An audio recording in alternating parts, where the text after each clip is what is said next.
Welcome to episode 248 of the Shared Security Show. And joining me this week is the always available Mr. Scott Wright. Except when I'm not. Yes, thank you. Except when you're not. But I no tend to be dig at more Kevin. available than Kevin these days. I don't know what's going on with Kevin. Apparently. Now a little story about Kevin. He actually was going to join us. In fact, he did join the Zencaster here, the recording, and then had to pop off because one of his clients apparently had a major security incident that happened at the same time that he was about to record the show with us. So, and he wasn't able to prevent it. out. I'm just saying, Yeah. Hopefully he's not like, you're at fault, Kevin. I'm sure it's for not. my security incident. Those people are in good hands. We know. Yes. But, hey, such is the life of a consultant, right? I mean, this is, he runs a consulting company and this is what happens. So, but he does seem like he's feeling better because I know last week he was sick.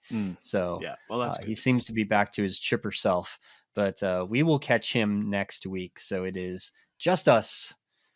Us cats. Let's amp it up a little bit and make up for Kevin's loss here. So that's right. And the first thing we wanted to talk about was Wi-Fi drones. There was actually an incident where a financial company, and they don't say which financial company this was, but and this was here in the US, their security team had found a drone that was used as an attack vector to gain access to the internal network by stealing an employee's credentials. Essentially, this drone had a Wi-Fi pineapple assigned to it or attached to it. And this allowed them to attack the wireless network, therefore getting an employee to essentially give away their credentials so the attacker could access the network remotely via this drone. Yeah, really interesting. I mean, there's some debate on whether or not it's a high priority kind of thing to worry about because it does require the drones to get pretty close to the area, but it is definitely a threat. And it's interesting, I think, how it actually happened too, where I think somebody in the security operations team, I think, discovered that there was an employee who was logged in from home, but also logged in or was trying to log in locally within the physical building, and that didn't seem right. And so I guess they searched around and found a couple of drones on the roof.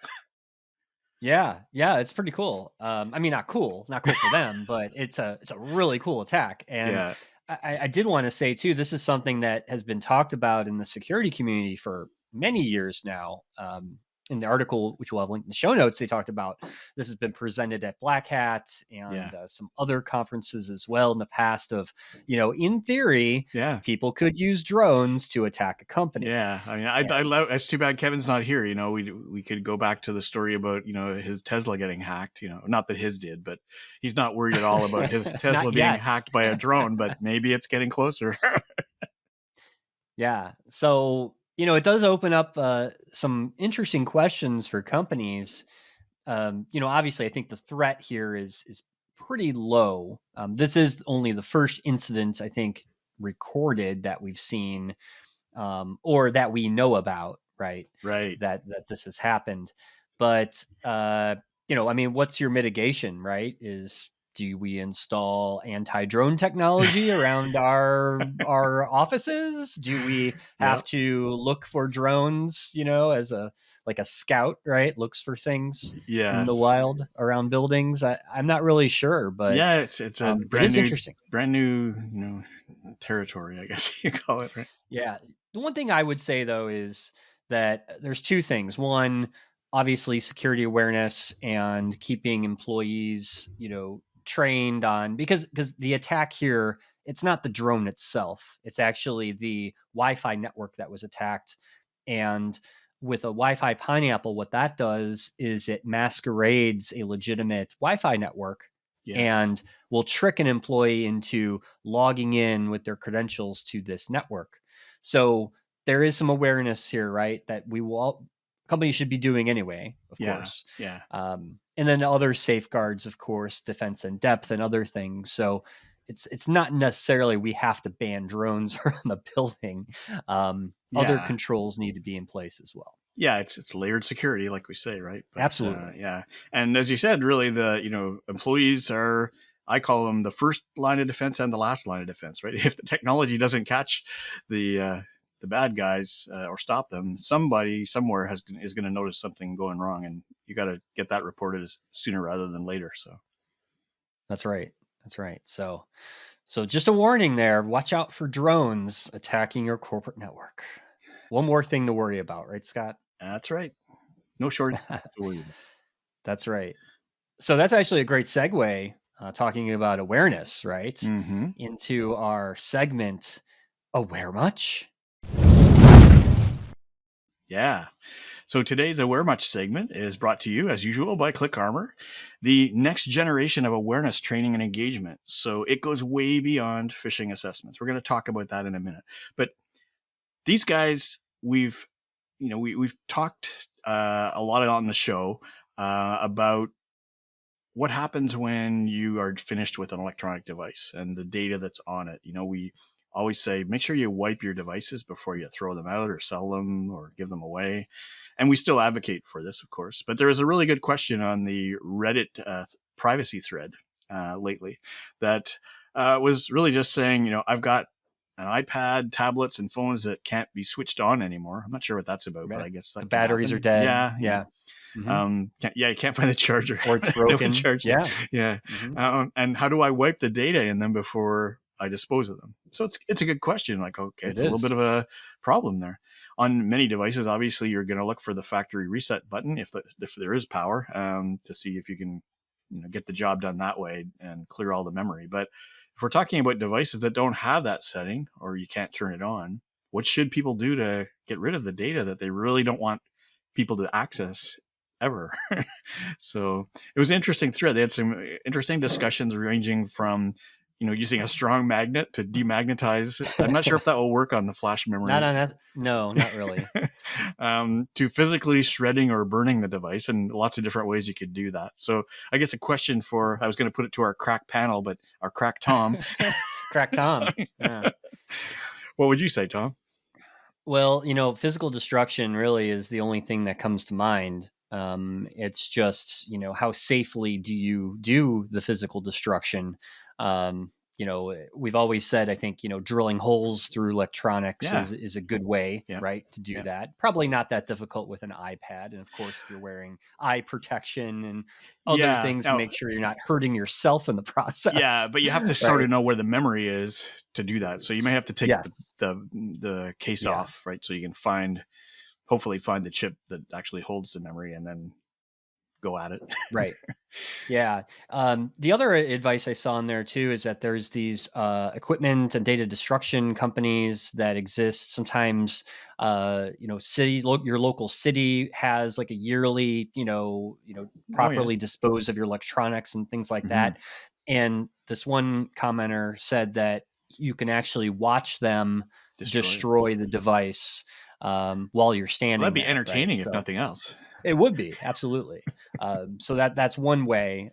Plus, drilling holes or smashing it with a hammer. Yeah, some people said cracking the chips and then burning them. I guess that's sort of burning is bad. That's layered security, right? Obviously, we don't want to burn things that cause harm to the environment. Chemicals, batteries. You don't know what kind of chemicals in there are burning. You should never burn batteries. That is really bad. That's funny. I saw on some thread. I saw there was an old, like a decades old tip of throw your old batteries in the fire and watch the colors. And anyway, don't. Some other guy said microwave your electronics in your home microwave. Like no. Don't do that. That is really not good. But I was thinking of some myself. Actually there were some that mentioned thermite, which if you're familiar with thermite, it's a metal powder, a metal oxide kind of little chemical reaction, and it burns very hot. Right? Yeah. Well, you see it in some kind of drama shows, right, where the guy wants to protect his computer, so he sets a little thing of thermite on top of it and sets it off. burns through everything, so it's not recoverable. So thermite is a possibility if you happen to have any. But I was also thinking, other fun things.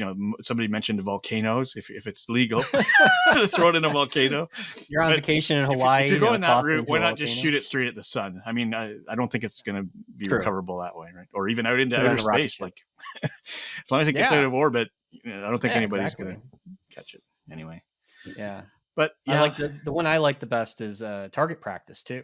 So yes, if you're shooting guns, you can put your old iPad up there as a target. Yeah, eventually it'll get obliterated.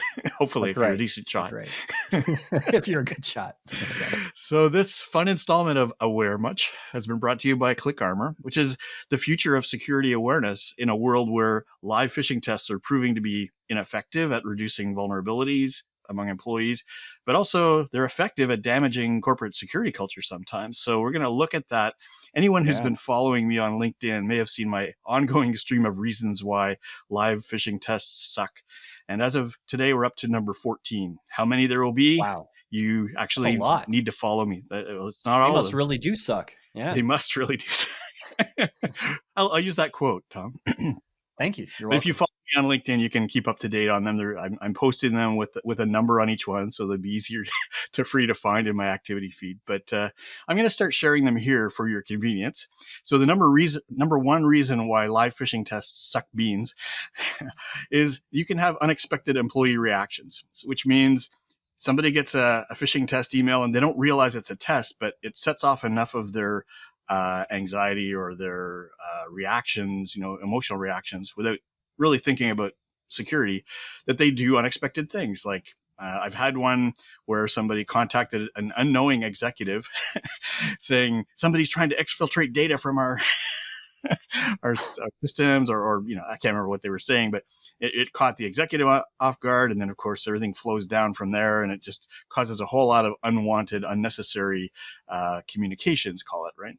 But people also contact the media. There are stories, in the news, if you Google them, on GoDaddy, on Chicago Tribune, and I think there's British Midlands Railway or something like that, where people, were so upset about being attacked by their own IT team that they went out on social media, and that causes a PR thing. So unexpected employee reactions are the number one reason why I say live phishing tests suck. And the thing that I compare it to is, we're trying to measure vulnerability, but if we're doing that in IT systems, and you do a penetration test on an IT system to see if they're vulnerable, you usually have what's called terms of engagement, right? Where you understand what's allowed, what's not allowed, what's likely to happen, and what are the consequences, and you're not going to hold the tester responsible for that. So those kinds of things are pretty easy to define. What's the worst case? When you're testing humans, you really don't know what's the worst case that somebody could do in reaction to your phishing test. So that's why I say number one reason is unexpected employee reactions. So stay tuned for future installments of why live phishing tests suck within our awareness segments. And you can find my up-to-date list on LinkedIn. I'm at linkedin.com/in/Scott Wright.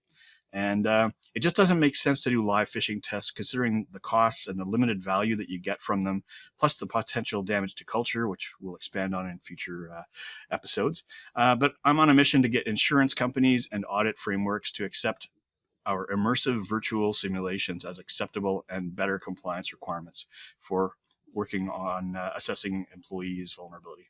So that's it for this episode of Aware Much.